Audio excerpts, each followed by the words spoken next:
dispersión. Saludos.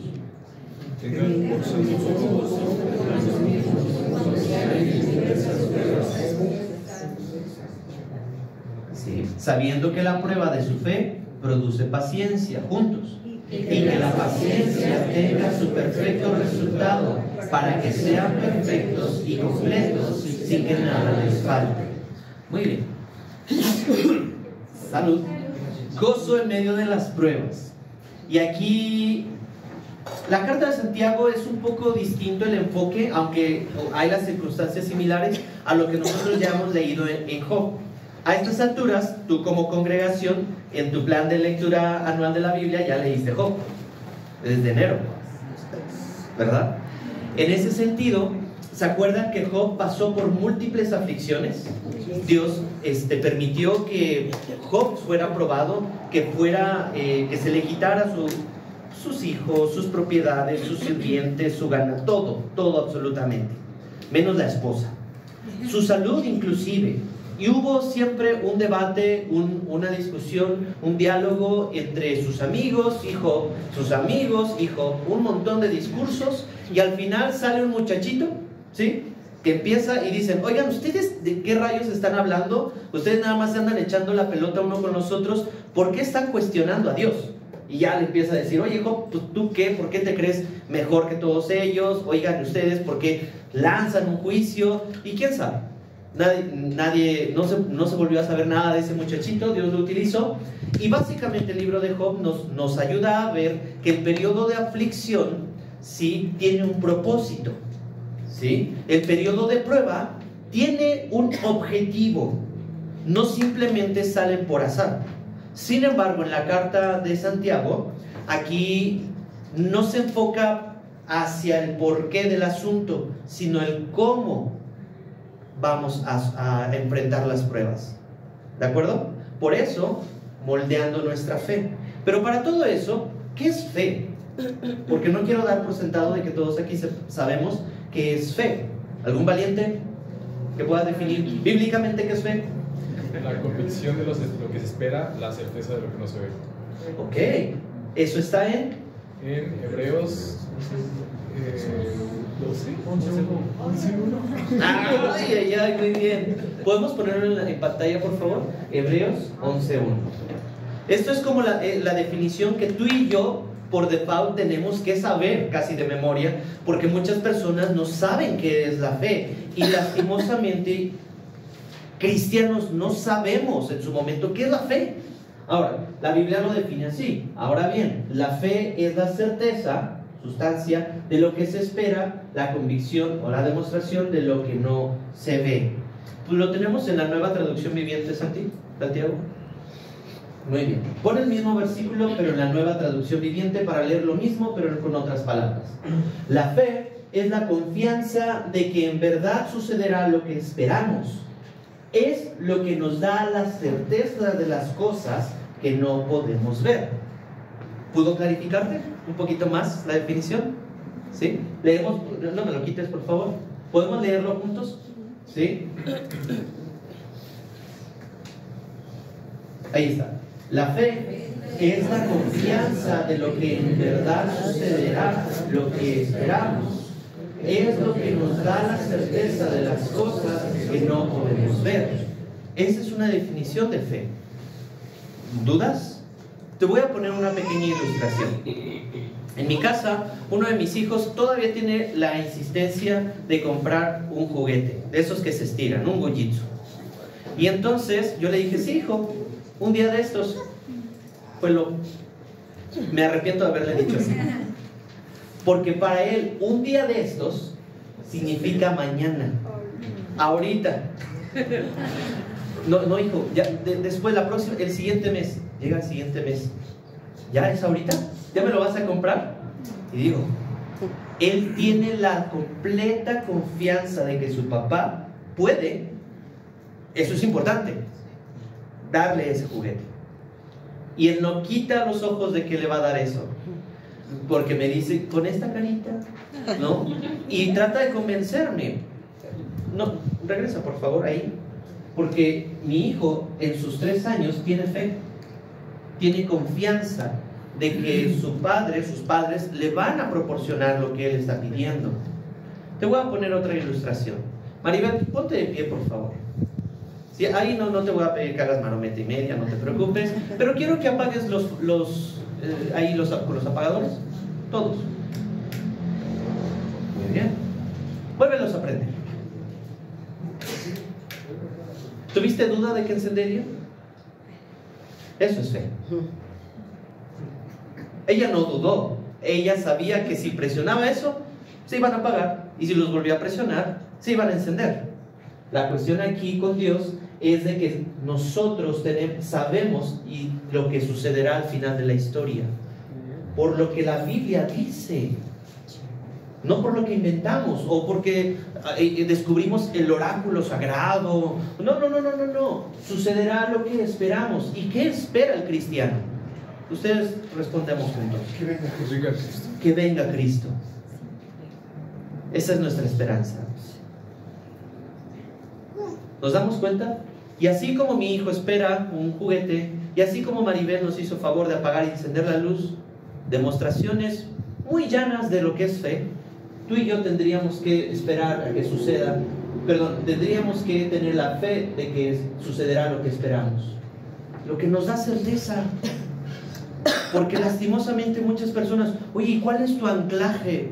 ¿Qué certeza tienes en la vida? Lo único certero es que me voy a morir, dicen algunos. La certeza de que las cosas no podemos ver. La cuestión aquí va más allá, diría León, ¿no? Más allá de lo evidente, de lo que tú y yo no alcanzamos, el mundo invisible, el mundo espiritual, donde habita Dios. ¿Sí? ¿Vamos bien? Ya pudimos definir la fe. Quiero regalarte cómo nosotros en Horizonte definimos la fe, por si te interesaría apuntar. Fe es creer en la palabra de Dios, actuar acorde con ello, sin importar cómo me siento, porque Dios promete un buen resultado.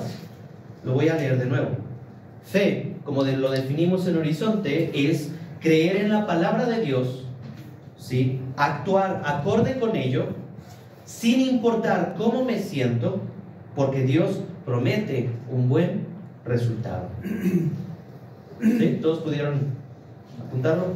¿No? ¿Lo repito otra vez? Sí. ¿Dónde te quedaste? Fe. Todo. Fe, 2 puntos. Creer en la palabra de Dios, actuar acorde con ello, sin importar cómo me siento, porque Dios promete un buen resultado. ¿Sí? Muy bien, excelente. Entonces, aquí ya que sabemos y hemos puesto definiciones antes de empezar, Santiago dice en el versículo 1, siervo de Dios y del Señor Jesucristo, ¿sí? A las 12 tribus que están en la dispersión, saludos. Ya como lo mencioné hace un momentito, Santiago, a quien se le atribuye la autoría, es al medio hermano de Jesús, este es Santiago, también conocido como Jacobo, ¿sí? La cuestión aquí es de que Santiago empieza diciendo, no se presenta yo, el que soy hermano de Jesús. ¿Por qué? Porque sus hermanos inclusive no confiaban o no creían, no abrazaron a Jesús y lo que él predicaba al principio de su ministerio. Ellos no creían. Es como si está tu hermano ahí a un lado, tu hermano de sangre a un lado, bueno, no sé, pero es como si él o ella te dijeran, yo soy el Mesías. ¿A poco? Adiós. Sí, diría en mi rancho. ¿Sí? La cuestión ahí es de que sus medios hermanos no creían. Y en algún momento, cuando Jesús resucita en el libro de Hechos, a él, a su hermano, se le aparece y es nombrado. Y a Jacobo, su hermano, se le apareció en persona. Con un cuerpo, y luego después se le apareció a 40 y después a todos los demás. ¿Sí? Qué interesante, porque a partir de ahí, Santiago creyó en Jesús. Y no dijo, mi hermano mayor o mi medio, no, siervo de Jesús. La misma palabra que Pablo usó años después, uperete. Perdóname, me equivoqué, perdónenme, doulos, que es siervo de más bajo rango. Doulos es la palabra para siervo, el más bajo rango. Yo me someto al señorío de Jesucristo. Eso tiene mucho peso, porque dice siervo de Dios y del Señor Jesucristo a las 12 tribus que están en la dispersión. Básicamente aquí está haciendo alusión a todos los judíos. Entiéndase que cuando se escribió esta carta, todavía una de dos: o no habían muchos gentiles que se estaban añadiendo a la iglesia cristiana, o no había ningún gentil todavía que se había anexado a la iglesia cristiana, y por eso hace referencia a Santiago a las 12 tribus. Eso en el lenguaje judío es muy... tiene todo el sentido, porque si recordamos, los hebreos habían sido divididos en 12 tribus, y entonces lo que básicamente está diciendo: salúdenme a toda la banda judía. En otras palabras, también cuando dice saludos, es un saludo típico, como cuando tú y yo me dicen hola, ¿qué tal? O mucho gusto, o querido, o no sé, apreciado, o a quien corresponda. Es un saludo típico y nada más, ¿sí? Entonces ya sería muy forzado, ya como con calzador, tratar de decir, bueno, es que las 12 tribus, bla, bla, bla. No, básicamente le está haciendo referencia a este pueblo, y hay algo importante ahí. Llegó un punto en el que la iglesia se acomodó tanto, estuvo tan cómoda, pues ya somos iglesia, la iglesia primitiva, la iglesia de Hechos, habían tenido la gran comisión ya, pero no estaban haciendo obra de evangelismo. Y la comodidad puede resultar en un ídolo, y Dios es experto en tirar ídolos. A mí no me gusta que me saquen de mi zona de confort, pero ¿qué pasa cuando uno sale de su zona de confort? ¿Qué sucede? Aprendes. ¿Qué más? ¿Cómo? Dependes de Dios. Dependes de Dios, así es. Porque en mi zona de confort, ¿de quién dependo? De mí, porque yo lo puedo controlar, ¿sí? Pero si hay algo que no puedo controlar, ¿de quién tengo que depender? De Dios. Y eso es bellísimo. Obviamente a la carne no le gusta, pero Dios dijo: Nel, papi, ustedes están muy cómodos, vamos a mandarles una dispersión. Es decir, vino aquí la persecución de los primeros cristianos, y Dios movilizó a toda su iglesia a lo largo y ancho de la zona conocida, y es así como la palabra de Dios se cumplió. Es como si tú y yo pasáramos mucho tiempo pues ya cada 8 días venimos los mismos, nunca nos exigimos más, siempre lo mismo. Y dice: no, a ver, papi, no puedes quedarte ahí. Ya 8 años, ya tendrías que tener cierta edad como iglesia, cierto conocimiento, cierto adoctrinamiento, cierta multiplicación y fruto. Ahí te va una crisis, una tribulación. Y aquí la referencia a las 12 tribus es: ellos están en medio de esa persecución. ¿Sí? ¿Vamos bien hasta aquí? El objetivo de este sermón no va a ser en ningún momento échale ganas y la vida es de color de rosa en Cristo, para nada. Porque dice en el versículo 2: tengan por sumo gozo. Santiago empieza a describir esto. No se trata de lo que sientes, sino lo que tienes. Y tú ya tienes recursos espirituales en Cristo Jesús. Lastimosamente o vergonzosamente, muchos no sabemos ni siquiera sentir, porque el mundo nada más nos vende 2 emociones: ¿estoy feliz o estoy melancólico? ¿A poco no? Las canciones de amor ni de amor son de desamor. Y las canciones de felicidad ni de felicidad son para recordar el amor, pero quitado con el chupirul, o de bailongo, pero hay un gran abanico de emociones y de sentimientos que tú y yo podemos ir empezando a explorar. Los que son expertos, los que han estudiado psicología y los que han estudiado la psique humana y todo este asunto, sí, han descubierto 6 emociones básicas, pero a su alrededor hay subemociones, subsentimientos. No podemos decir simplemente estoy triste o estoy feliz. El asunto es de que tú y yo necesitamos tener una solvencia, poder definir cómo nos sentimos. En una ocasión, tenía 21 años más o menos, fui a buscar consejo con el pastor, ¿sí? Y no sé si estaba en mi crisis existencial, y yo le dije después del sermón: pastor, estoy muy mal, no sé qué tengo, me siento súper mal. Y me dijeron: cuando sepas qué tienes, vienes otra vez. ¿Qué hubieras sentido tú? Yo no entendí hasta después que fue la mejor respuesta que me pudieron haber dado, porque ni yo mismo sabía. Entonces, ¿cómo podíamos abordarlo bíblicamente? Ahí entonces tú y yo necesitamos también conocernos, porque no podemos, los que son expertos, ¿sí? Aquí hay psicólogos, licenciados en psicología, licenciados en todo lo demás, ¿sí? ¿Se puede extirpar las emociones del ser humano? Nelson, nada, ¿no? Podemos contenerlas, podemos gestionarlas, pero extirparlas no. Por lo tanto, las emociones son un regalo de Dios para tu vida. Repito, pero que tu situación emocional, la diferencia entre sentimiento y emoción es el periodo de duración, ¿sí? El sentimiento es un estado del ánimo, y la emoción es una alteración del ánimo, ¿sí? Depende. Yo no puedo controlar cómo me voy a emocionar si me subo por equivocación al Superman de Six Flags. No puedo controlar eso, simplemente sucedió, me espanté. Pero, dirían por ahí, sí puedo decidir cómo me voy a sentir después de. Atemorizado, asustado, acongojado. Eso es un estado del ánimo. Y aquí dice: tengan como estado de ánimo el gozo.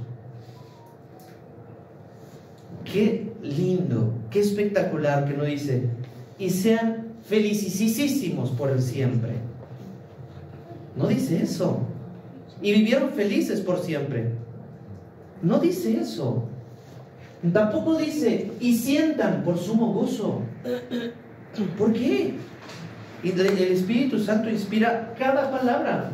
Y dentro de mi esfuerzo por desmenuzar todo esto es porque, ¿saben qué? Porque si nosotros suprimimos o tratamos de aparentar o poner una careta de alegría en medio del sufrimiento, nos estaremos yendo hacia el camino de la hipocresía. ¿Cómo estás, hermano? Feliz. De gloria en gloria, hermano. De victoria en victoria. Híjole, y por dentro retorciéndose. Su cara más falsa que los tenis que venden en... Perdón, tenga por sumo gozo. No está diciendo y supriman la emoción, como algunos hermanos cristianos lastimosamente hemos herido a otros. Yo creo que te sientes así porque tienes pecados ocultos. Yo creo que te sientes así porque ni cristiano eres. Yo creo que te sientes así porque no tienes fe. Y entonces, ¿cómo actuamos respecto a esos comentarios o a esos juicios? Pues mejor. ¿Sí? Mejor no los expreso. Y mejor digo lo que socialmente es aceptado. Bien. Aunque por dentro, con el corazón quebrado. En la iglesia, en el cuerpo de Cristo, en una comunidad genuina cristiana, tendría que haber la apertura necesaria para decir: hermano, estoy destrozadísimo. Necesito ayuda.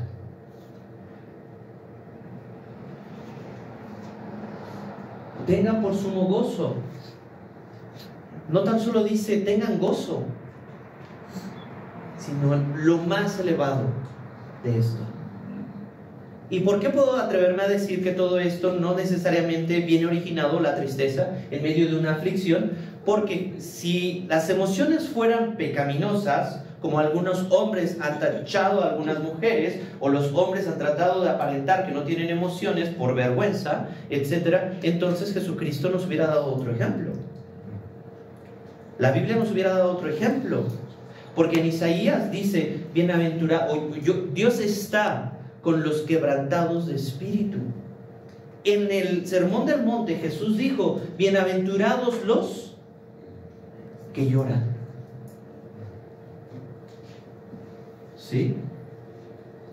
Y entonces Jesús también lloró. ¿Estuvo en una tribulación? Muchas. Estuvo en un acongojamiento, amedrentado, estuvo en un dolor más del que tú y yo podríamos llegar a soportar. Dejemos de vender la falsa idea que en el cristianismo la vida es de color de rosa. Dejemos de pensar nosotros mismos en extirpar la emoción, porque no es cristiano. Jesús estaba atribulado hasta la muerte. Sin embargo, su emoción no dominó su convicción y su forma de acción, de actuar. Porque dijo, si es necesario que esta copa pase, Señor, hágase tu voluntad. Alguien con cualquier otra actitud de victimez o cualquier otra actitud de dominio emocional hubiera dicho, Señor, no puedo. Dame 7 días para recuperarme. Pásame una coca, un pancito, porque las penas con pan son menos. Cosas por el estilo. O no, Jesús, yo creo que tú tienes un pecadillo oculto. ¿Te imaginan? La cuestión es de que en el cristianismo general, en el cristianismo en donde Cristo nos está modelando, nuestra fe tiene que ser moldeada. No es por falta de fe durante las tribulaciones. Vamos a continuar. Toma un momento para evaluar de forma realista las diferentes alternativas que los hermanos hoy acostumbramos usar. ¿Cuáles son los consejos que el mundo nos da? Seamos sinceros. Cuando uno está mal, está pasando un día difícil, ¿cuáles son los consejos que el mundo nos da? ¿Ideas?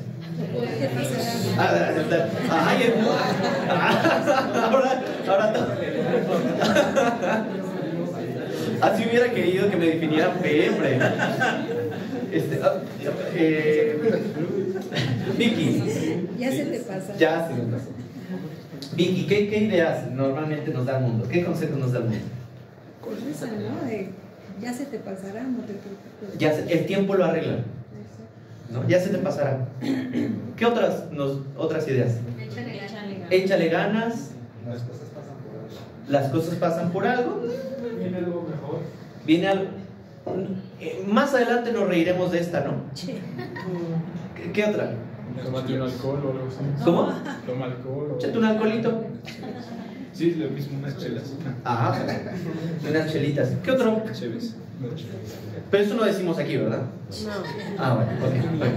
Espere. Otras ideas de cómo nos aconsejamos cuando alguien está pasando un dolor. Tú puedes con eso.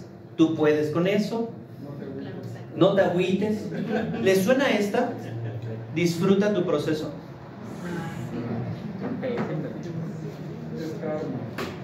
¿Es karma?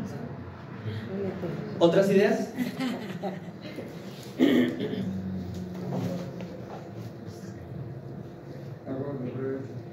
¿Perdón? Algo has de haber hecho. Dios castiga. Sí. Ve a terapia, no te preocupes.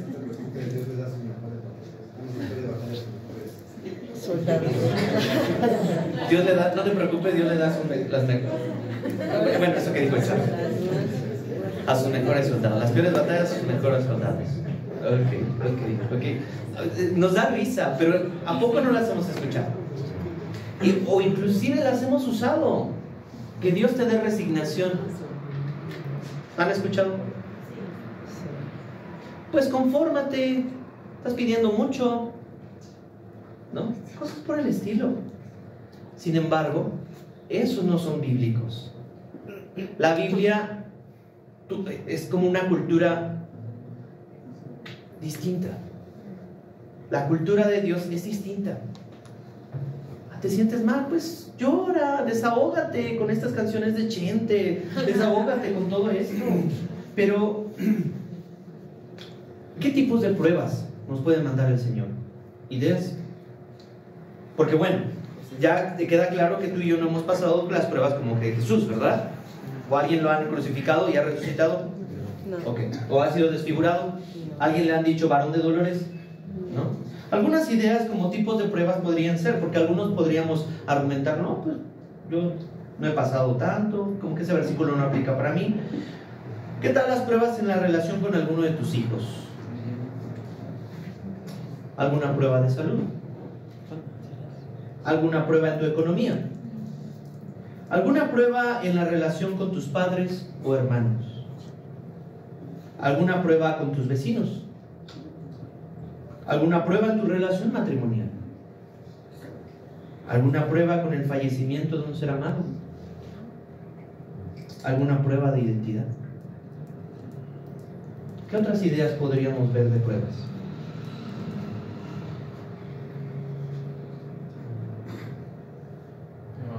Pues a mí se me la salud, pues. La salud, sí. Sí. Pérdida de trabajo. Cuestiones de empleo, pérdida de trabajo, sí. Cuando llegas a caer en un engaño. ¿Una infidelidad? ¿Un fraude? Una extensión. También podría ser. Sufrir violencia. Sufrir violencia, abuso. La soledad. La soledad puede ser una prueba también. El afán. Interesante. O sea, una persona puede llegar tan a afanarse tanto que puede perder la vista de lo que sucede, ¿no? Ok. Sí. Son tentaciones. Es básicamente el mismo. Dentro de las pruebas también se podría traducir como tentaciones, entendiendo que las tentaciones no las pone Dios. O sea, Dios no tienta a nadie. Sino la cuestión aquí son una tentación para no pasar el examen. Cuando alguien le aplican una prueba, es con la esperanza de que apruebe. ¿Sí? Ahí puede también traducirse como tentación. Como el alcohol. ¿Sí? Para no pasar. El alcohol puede ser una prueba para algunos. Para otros puede ser ponmela aquí y no pasa nada. Otros, los más atrevidos, pueden ir a comprar una coca en Hooters y no es una prueba. No lo recomiendo para nada. Pero para algunos sí podría ser, híjole, es que se me hace agua la boca si alguien me pone una cubita enfrente de mí con hielos. Estoy viendo que estoy con este calor. La cuestión aquí es de que tú y yo pasamos y pasaremos no tan solo por una prueba en especial. Si regresamos al texto en Santiago, dice: tengan por sumo gozo. Esto ya quedó explicado, ¿sí? De que necesitamos experimentar esto en medio de las pruebas. Hermanos míos, cuando se hallen en diversas pruebas. La cuestión aquí es que el cristiano no es si alguna vez. No. Vas a pasar. Vas a pasar. Vas a ser probado. Y no tan solo de una sola manera. Dice diversas pruebas. Y me encanta. No podemos adivinar de qué prueba será la siguiente que pase en tu vida. Pero lo que sí sabemos es de que Dios es más que suficiente para fortalecernos en medio de las pruebas, para darnos gozo. Sí, tengan por sumo gozo, hermanos míos, cuando se hallen en diversas pruebas. Querida familia, querida generación siguiente, los centennial, la siguiente generación, pues los menores de 20. Bueno, tengo 33, los menores de 33. Siguiente generación, tarde o temprano pasarás por pruebas. Eso no se puede evitar, es inevitable.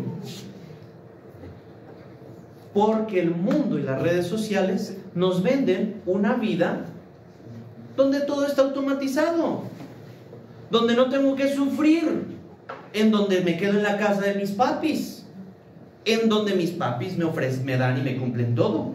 Y entonces, ¿qué estamos criando? Hijos intolerantes a la prueba. Tenga mi hijito para que no llore. Tenga mi hijita para que me siga hablando. Tenga mi hijito, no se me vaya a ir con sus amigotes. ¿Y qué estamos criando? Una generación que no sabe retardar la recompensa. Porque las redes sociales recompensan inmediatamente. ¿Quieres likes? Súbete encuerado. ¿Quieres comentarios? Haz un mal comentario en Twitter. ¿Quieres que alguien te vea? Sube un video en TikTok. ¿Quieres compañía? Acepta todo quien te mande solicitud en Facebook. Ay, tengo 3,000 amigos, pastor. Y entonces, cuando se enfrentan a la realidad, dicen, uy, la vida es muy dura, papá. Hijo, Jesús dijo, en este mundo tendréis aflicción. Como papás, ¿a poco no? ¿No nos duele cuando nuestros hijos van y se caen, se rompen o les pasa un accidente? Pero ¿cuál es el pensamiento de un papá?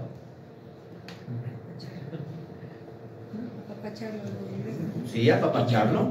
¿Y uno lo puede apapachar toda la vida? No lo dejes crecer. No lo dejas crecer. Ay, mi bebé. Ay, mi bebé, sí. En la familia de Dios sucede lo mismo.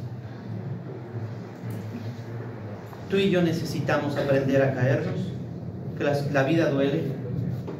Y tu dolor puede ser diferente al mío. Pero ¿sabes qué? Lo que nos identifica como comunidad no son las victorias que tenemos. Dice un autor, James Oswald, dice, lo que nos identifica con otras personas es su dolor.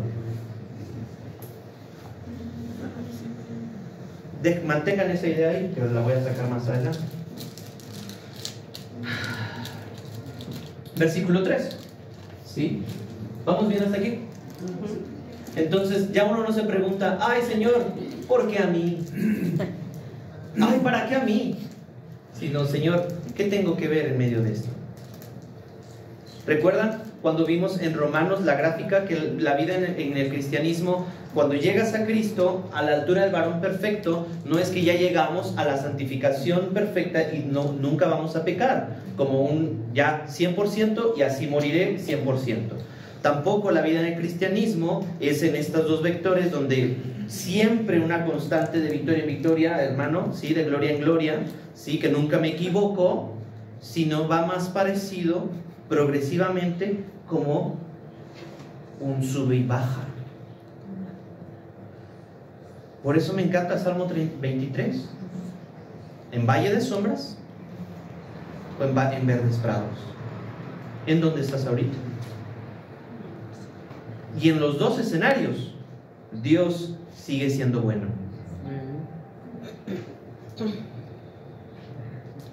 En los dos escenarios, Dios sigue siendo soberano y está sentado en el trono. Es con la intención de que sus hijos puedan ver y voltear a ver a la santidad de Dios. Papá, ayúdame.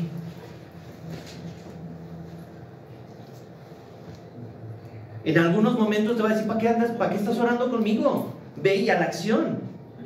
Como le dijo Jehová a Moisés cuando estaban perseguidos por el pueblo de Egipto y tenían el mar enfrente y las montañas a sus costados. Y Moisés le dice, Señor, aquí, ayúdame. Y Dios dice, ¿por qué estás clamando a mí? Dile al pueblo que marche. ¡Qué interesante! Porque Dios quiere no una vida pasiva, sino que tú y yo podamos esperar todo esto con paciencia. Qué manchadísimo sería Dios si nos dijera, mira hijo, vas a tener muchas aflicciones, punto.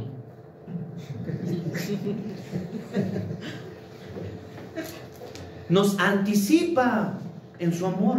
¿Sabes qué? Si las aflicciones van a venir, yo voy a estar contigo, ¿sí? Aunque cruces el mar, aunque lo cantamos eso ahorita, aunque el horno lo prendan 4 veces, como fue con Daniel, ¿sí? Sabiendo que la prueba, ¿sí?, de su fe produce paciencia. La palabra upomone, que bien Bernardo ya predicó en sermones anteriores. La palabra upomone o paciencia no significa estar, Dios me dijo que esperara que fuera paciente, pues aquí me quedo, aquí. Una paciencia pasiva. La cuestión ahí, Tony, ven un momento. Tú estás fuera. Vamos a ver, vamos a hacer esta prueba. La cuestión de la paciencia significa, o para que tú y yo podamos tener una ilustración de la siguiente manera, es avanzar resistiendo el peso que tenemos.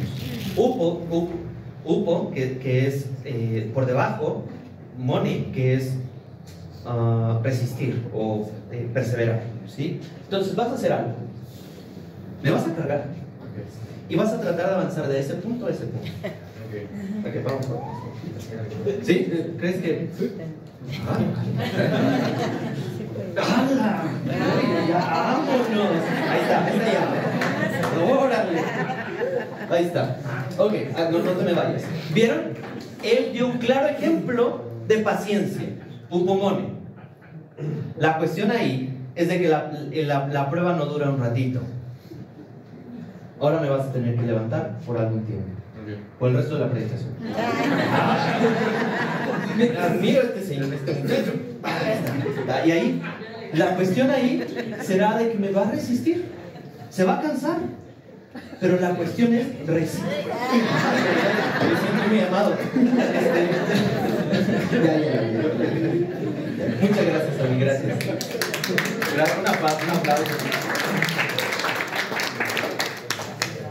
Para hacer frente con gozo al sufrimiento hay que verlo desde un punto de vista de Dios. Dios permite problemas en nuestra vida con el propósito de producir madurez. El asunto es que a veces nos hacemos preguntas erróneas, ¿sí? Y decimos, ¿hasta cuándo, Señor? Pobre de mí.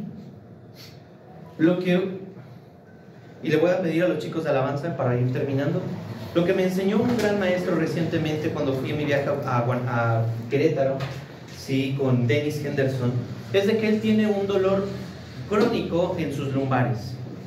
¿Sí? O sea, él se para y le duele y tiene que tomar cierto medicamento para que ya a su 84 años, ya eso simplemente se cede, ¿sí?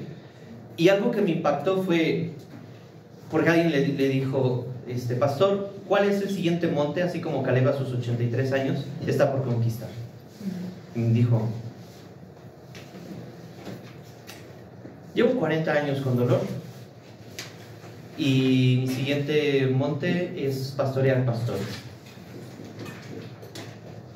Y lo que más me sorprendió fue que en medio de su dolor él sigue obedeciendo a Dios.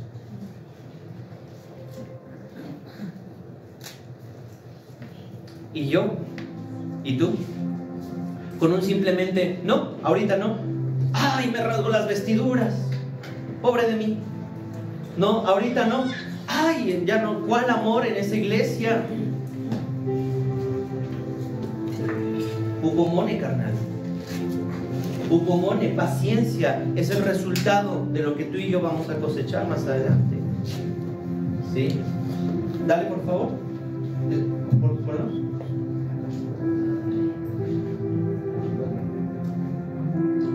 Y que la paciencia tenga su perfecto resultado para que sean perfectos y completos sin que nada les falte. Si hoy estás pasando por una tribulación, por una prueba, hay esperanza de que en medio de tu dolor puedas tener gozo, no que tu dolor desaparezca. Y aunque andemos en dolor, serviremos al Señor. Acompáñame para terminar en Hebreos capítulo... No, perdóname, en 2 de Corintios. En 2 de Corintios capítulo 4.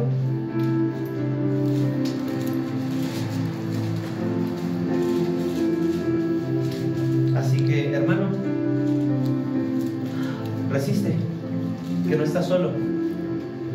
Hermana, paciencia. 2 de Corintios capítulo 4 dice así: por tanto, puesto que tenemos este ministerio, según hemos recibido misericordia, no desfallecemos. Más bien, hemos renunciado a lo oculto y vergonzoso, no andando con astucia ni adulterando la palabra de Dios, sino que mediante la manifestación de la verdad nos recomendamos a la conciencia de todo hombre en la presencia de Dios. ¿Sí? Y bríncate por favor hasta el versículo...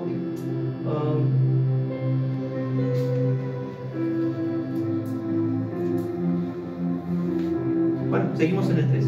Y si todavía nuestro evangelio está velado, para los que se pierden está velado, en los cuales el Dios de este mundo ha cegado el entendimiento. Por eso muchas personas, cuando les dices ten gozo en medio de tu dolor, es una locura, no comprenden eso, ¿sí? Ha cegado el entendimiento de los incrédulos para que no vean el resplandor del evangelio de la gloria de Cristo, que es la imagen de Dios. Perdón. Y luego dice en el versículo 7: pero tenemos este tesoro en vasos de barro, para que la extraordinaria grandeza del poder sea de Dios y no de nosotros. Ahí por eso, tú y yo, se nos acaban las fuerzas, se nos acaba el echarle ganas, se nos acaba la fuerza de voluntad, para que la grandeza del poder de Dios brille en tu vida. Afligidos en todo, dice el versículo 8. Híjole, este debería ser nuestro lema. Afligidos en todo, pero no agobiados. Perplejos, pero no desesperados. Perseguidos, pero no abandonados. Derribados, pero no destruidos. La prueba que estás pasando no es para destruirte. La aflicción, la tribulación, el dolor que estás pasando no es para derribarte. En el amor de Dios fue diseñada para acercarte y depender más de Él. Ahora sí, vamos a Hebreos.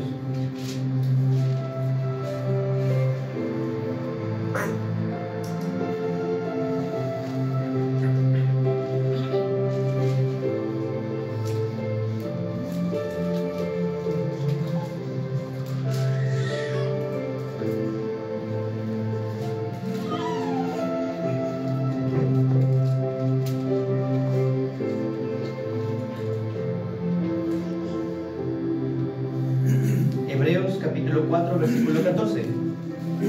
Yo podría soltarme contando mis historias, lo que callamos los pastores, lo que callamos los cristianos, lo que callamos, y cada uno podría tener una historia muy conmovedora. No menosprecio eso, pero recuerdan que en alguna ocasión les dije: lo que valoras contemplas, y lo que contemplas en eso te conviertes. Bueno, si tú contemplas y valoras tu dolor, te irás básicamente al despeñadero. Pero si tú contemplas el dolor de Jesucristo, va a perder mucho peso tu dolor frente a eso. Teniendo pues un gran sumo sacerdote que trascendió los cielos, Jesús, el Hijo de Dios, retengamos nuestra fe. Lo que se prueba es la fe, como el oro es probado por los orfebres. Porque no tenemos un sumo sacerdote que no pueda compadecerse de nuestras flaquezas, sino uno que ha sido tentado en todo como nosotros, o probado, ¿sí?, pero sin pecado. Por tanto, acerquémonos con confianza al trono de la gracia para que recibamos misericordia y hallemos gracia para la ayuda oportuna. Ahí está. Básicamente, no es reprimir sentimientos, sino es cambiar esto por esto. Mi ensimismamiento por contemplar a Cristo. ¿Sí? ¿Cómo respondemos frente al dolor? Esa es la buena pregunta. Una buena pregunta también podría ser, Señor, ¿qué estás tratando de enseñarme aquí? ¿Qué asunto de mi corazón intentas resaltar en medio de esto? ¿Qué quieres que yo vea? ¿Qué me estás pidiendo que abandone?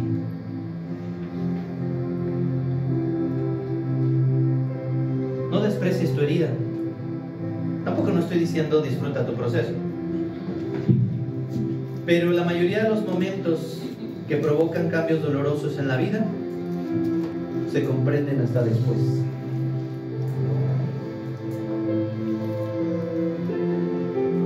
Cualquier asunto que estés negando hoy va a ser muy difícil de sanar. Que Dios bendiga su palabra. Vamos.